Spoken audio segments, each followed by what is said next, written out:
আসসালামু আলাইকুম ইমরান। অদ্ভুত তোমার মায়া গল্পের পরবর্তী পার্টে আপনাদেরকে স্বাগতম।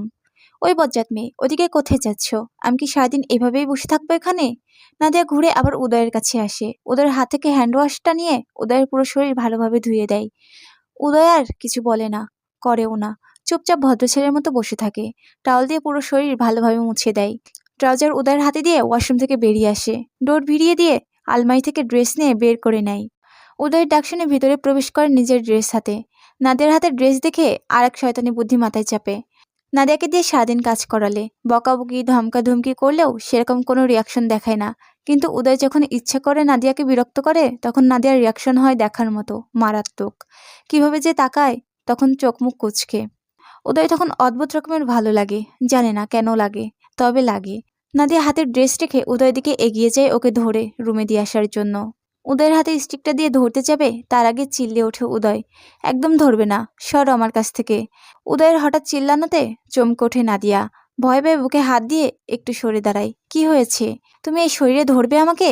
তো ভিজে যাব না আমি? নিজেকে দেখেছো? তোমাকে ধরলে ভিজে জবজব হয়ে যাব। ভেজালেন কেন তাহলে?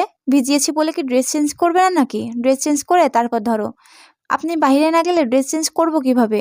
আমি একা একা বাইরে যাব কিভাবে? চলুন, রেখে আসছি আমি। আবার এক কথা, ভিজে যাব না আমি? তাহলে চেঞ্জ করব কিভাবে? যেভাবে অন্য সময় করো সেভাবেই।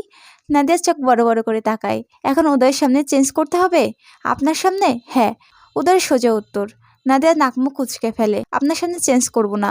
করলে সমস্যা কোথায়? আমি কি দেখবো নাকি? আমি চোখ বন্ধ করে রাখবো, না হয় অন্যদিকে তাকিয়ে থাকবো। তুমি দ্রুত চেঞ্জ করে নাও, না হলে আবার সর্দি লেগে যাবে। নাদিয়া কিছু সময় তাকিয়ে থেকে নিজের ড্রেস হাতে নিয়ে রুমের দিকে পা বাড়াতেই উদয় বলে, ওদিকে কোথায় যাচ্ছ? চেঞ্জ করে আসছি। কোথা থেকে? রুম থেকেই। রুম ভেজাবে না একদম, একটু আগেই তো ভিজিয়ে আসলাম। আগে ভিজিয়েছে সমস্যা নেই, কিন্তু এখন ভেজাতে পারবে না। কেন? রুমে কেন পানি ফেলবে? মুছে দেবো আমি, বলে ওয়াশরুম থেকে বেরিয়ে আসে। উদয় ভেতর থেকে চিৎকার করে বলছে, শয়তান মেয়ে, ধরতে পারলে তুলে আছাড় মারবো। আমার কথার অবাধ্য হ। রুমের ভেতর থেকে মুখ ভেঙচি কাটে নাদিয়া। এমনি এমনি কি মহাবদলোক বলে নাকি? এই লোক আসলেই মহাবদলোক, সাথে এক নম্বরের বজ্জাত শয়তানও বটে। গত 2 দিন ধরে যা শুরু করেছে, 2 দিনেই নাদিয়ার হাড় মাংস জ্বালিয়ে দিচ্ছে একদম। এই ভালো, আবার এই শয়তান ঢোকে মাথায়। ভুতুড় ধরেছে কিনা কে জানে। ওয়াশরুমের ভেতর থেকে দাঁত কপাটি বের করে হাসে উদয়। একটু পরেই ভেজা ড্রেস হাতে নিয়ে ওয়াশরুমে প্রবেশ করে নাদিয়া। ড্রেস বালতিতে রেখে মপ হাতে নিয়ে রুমে এসে রুম মুছে নেয় ভালোভাবে। তারপর গিয়ে দাঁড়ায় উদয়ের কাছে। উদয়ের বাম হাত শক্ত করে পেঁচিয়ে ধরে নাদিয়ার কোমর। নাদিয়ার মনে হচ্ছে এই বুঝি কোমরের হাড় মটকে গেল। উদয় নাদিয়ার মুখের দিকে তাকিয়ে দাঁতে দাঁত চেপে বলে, আমাকে এখানে বসিয়ে রেখে তোমার রাজ্যের কাজ শুরু হয়েছে? রাজ্যের কাজ কোথায় করলাম? কতক্ষণ ধরে রুম মুছলে? না মুছলে তো যাওয়ার সময় দুজনই পিছলা খেয়ে পড়ে যেতাম। ছাড়ুন, ব্যথা করছে। ধরলামই তো না, ব্যথা পাও কিভাবে? এই লোকের মাথায় বোধহয় সত্যি সত্যি খারাপ হয়ে গেছে। এত শক্ত করে ধরে আছে, আবার বলছে কি না ধরলামই তো না। আর কিভাবে ধরতে চাইছে? কোমর ছেড়ে নাদিয়াকে উঠে ধরে দাঁড়ায়। রুমের দিকে আসতে আসতে বলে, আর একদিন ওয়াশরুমে এভাবে বসে রাখলে খবর আছে তোমার। নাদিয়া বলে না কিছু, কিছু বললেই ধমক শুনতে হবে।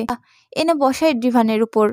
কাঁধের উপর থেকে টাওয়াল নিয়ে নাদিয়ার হাতে ধরিয়ে দিয়ে বলে, চুলগুলো ভালোভাবে মুছিয়ে দাও। টাওয়াল হাতে নিয়ে চুলের দিকে তাকাই। চুল তো শুকিয়েই গেছে প্রায়। কোথায় মুছবে এই শুকনো চুলের? দাঁড়িয়ে আছো কেন? চুল তো শুকিয়েই গেছে। আমার থেকে বেশি বলছো তুমি? যা বলছি তাই করো। অগত্যা উদয় শুকনো চুলেই মুছে দেয় আবার। এ লোক কোন প্রকৃতির মানুষ মাথায় ধরে না নাদিয়ার। প্রথম যখন দেখেছিল তখন ছিল একরকম, তারপর হলো একরকম, তারপর হলো আবার আর এক রকম, এখন হয়ে গেছে আর এক রকম।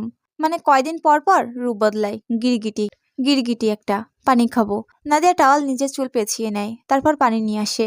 গ্লাস বাড়িয়ে দেয় উদয়ের সামনে। উদয় বাড়িয়ে দেওয়া গ্লাসের দিকে তাকিয়ে নাদিয়ার মুখের দিকে তাকায়। আমাদের কোন হাতে পানি খাওয়া উচিত? ডান হাত। আমি কি ডান হাতে খেতে পারি? নাদিয়া দুদিকে মাথা নাড়ায়। তাহলে কোন আক্কেলে গ্লাস বাড়িয়ে ধরে আছো?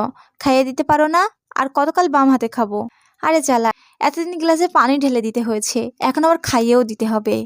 মুখের দিকে তাকিয়ে কি দেখছো? গলা শুকিয়ে মরে গেলাম। নাদিয়া দ্রুত পানি খাইয়ে দেয় উদয়কে। আরেক গ্লাস নিয়ে আসো। নাদিয়া আরেক গ্লাস নিয়ে আসে। উদয় গ্লাসের অর্ধেক পানি খায়। তারপর নাদিয়ার দিকে তাকিয়ে বলে, বাকি অর্ধেক তুমি খাও। আমার তো গলা শুকায়নি। কে বলেছে শুকায়নি? সত্যি বলছি। না শুকালেও তাও খাও, তাড়াতাড়ি খাও। গ্লাসে এক ফোঁটা পানি অবশিষ্ট থাকলে খবর আছে তোমার। আচ্ছা বদলোক তো, সবসময় ওনার মর্জি মতো কাজ করতে হবে, চলতে হবে, খেতে হবে, ঘুমাতে হবে। ঘুম থেকে উঠতে হবে? এখন থেকে পানিও কি ওর মর্জি মতো খেতে হবে নাকি? উপায় না পেয়ে গ্লাসের সবটুকু পানি খেয়ে নেয় নাদিয়া। তারপর এগিয়ে যায় বেডের দিকে। গ্লাসটা সেন্টার টেবিলের উপর রেখে বেডে বসে পড়ে।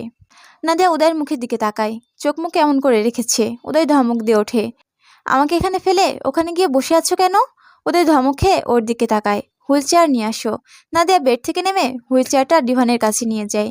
উদয়কে ধরে চেয়ারে বসিয়ে দেয়। উদয় চেয়ারের সাহায্যে বেডের দিকে এগিয়ে যায়।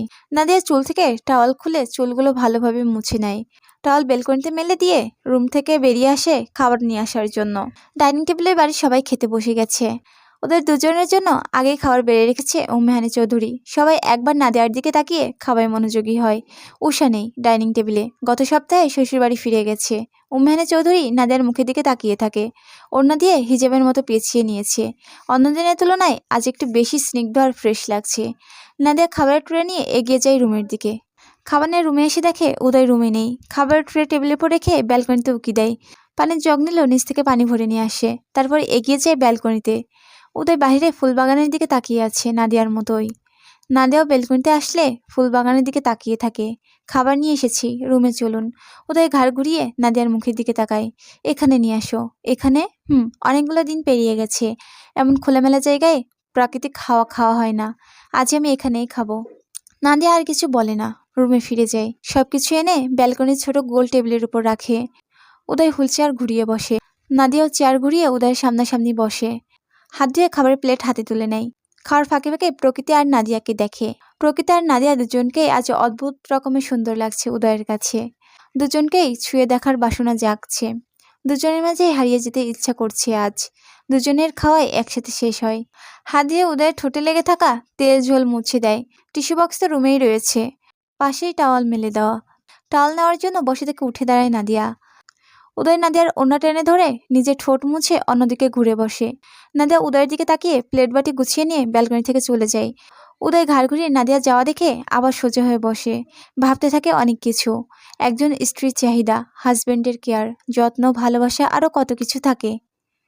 কোনো কিছুই দিতে পারছে না উদয়। আদৌ কোনোদিন পারবে কিনা জানা নেই। সবসময় হয়তো নাদিয়াকেই করে যেতে হবে উদয়ের জন্য। নাদিয়ার অসুস্থতায় উদয় কিছু করতে পারবে না। বসে বসে দেখা ছাড়া করার মতো কিছুই থাকবে না ওর কাছে। এভাবে কতদিন তলিয়ে যায় নিজের ভাবনায়। নাদিয়া রুমে ফিরে আসে। উদয় তখন ব্যালকনিতেই বসে আছে। নাদিয়া উদয়ের পাশে এসে দাঁড়ায়। ওষুধ খেতে হবে না? এখানে নিয়ে আসবো? না, রুমে গিয়েই খাবো। নাদিয়া আর কিছু বলে না। টেবিলের উপর থেকে পানির জগ গ্লাস তুলে নেয়। উদয় আগে আগেই রুমে প্রবেশ করে। জগ থেকে গ্লাসে পানি ঢেলে দেয় নাদিয়া। মেডিসিন বক্স থেকে উদয়ের জন্য মেডিসিন বের করে দেয়। উদয় নিজের হাতেই মেডিসিন খায়। তারপর বেড থেকে ফোন নিয়ে দেখতে থাকে। নাদিয়ার ড্রেসিং টেবিলের সামনে এগিয়ে যায়। মাথা থেকে ওড়না নামিয়ে খোপা করা চুলগুলো মুক্ত করে দেয়। ড্রেসিং টেবিলের উপর থেকে হেয়ার ব্রাশ নিয়ে চুল ব্রাশ করে।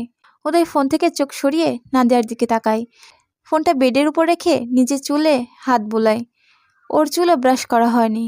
হুইল চেয়ার নিয়ে এগিয়ে যায় ড্রেসিং টেবিলের কাছে। নাদিয়ার তখন চুল ব্রাশ করা শেষ হয়ে গেছে। হেয়ার ব্রাশটা দাও। হঠাৎ পেছন থেকে উদয়ের গম্ভীর স্বর শুনে চমকে লাফিয়ে ওঠে নাদিয়া। পেছনে ধাক্কা খায় উদয়ের হুইল চেয়ারের সাথে। ব্যালেন্স হারিয়ে সোজা পড়ে উদয়ের কোলে। উদয়ের নাকের সাথে নাদিয়ার মাথা গুঁতা খায়। উদয় চিৎকার করে উঠে বলে, ওরে মেয়েরে, মেরে ফেলবে নাকি? নাদিয়া আহাম্মক বনে যায়। কি হলো বুঝতেই পারল না। উদয় এসে একদম নাদিয়ার পেছনেই থেমেছে। নাদিয়া অন্যমনস্ক হয়েছিল। তারপর আবার উদয়ের হঠাৎ গম্ভীর স্বর শুনে চমকে উঠেছে। বেচারার ঠ্যাং দুটো বোধহয় গেল। দুনিয়ায় জায়গার অভাব পড়েছে। নিজের হাতির মতো শরীরটা নিয়ে আমার পাটকাঠির মতো শরীরের উপরেই পড়তে হলো। নাদিয়া অবাক হয়ে নিজের দিকে তাকায়। ওর শরীর হাতির মতো, আর উদয়ের শরীর পাটকাঠির মতো। উদয়ের হাত উদয়ের হাত টেনে লম্বা করে উদয়ের হাত টেনে উদয় হাত উদয়ের হাত টেনে লম্বা করে তারপর নিজের হাতের পাশে ধরে। আমি হাতির মতো? অবশ্যই। নিজের হাত আর আমার হাত দেখেছেন? আপনার হাতের অর্ধেক আমার হাত। ছেলে মানুষ আমি, এটুকু হাত না হলে তো ছেলেদের কাতারেই পড়বো না। তাই বলে আমাকে হাতি মনে হয়? যেভাবে কোলের উপর বসেছো তাতেই তো মনে হচ্ছে। পা দুটো বোধহয় পচে গেছে। এমনিতেই ডান পা ল্যাংড়া, এখন মনে হয় বাম পাটাও গেল। এত সুন্দর নাকটাও বোধহয় বোচে হয়ে গেছে। বলেই নিজের নাকে হাত দেয়। আহ, ব্যথা করছে? উঠবে নাকি আজকের দিন কোলে বসেই কাটানোর চিন্তা করছো?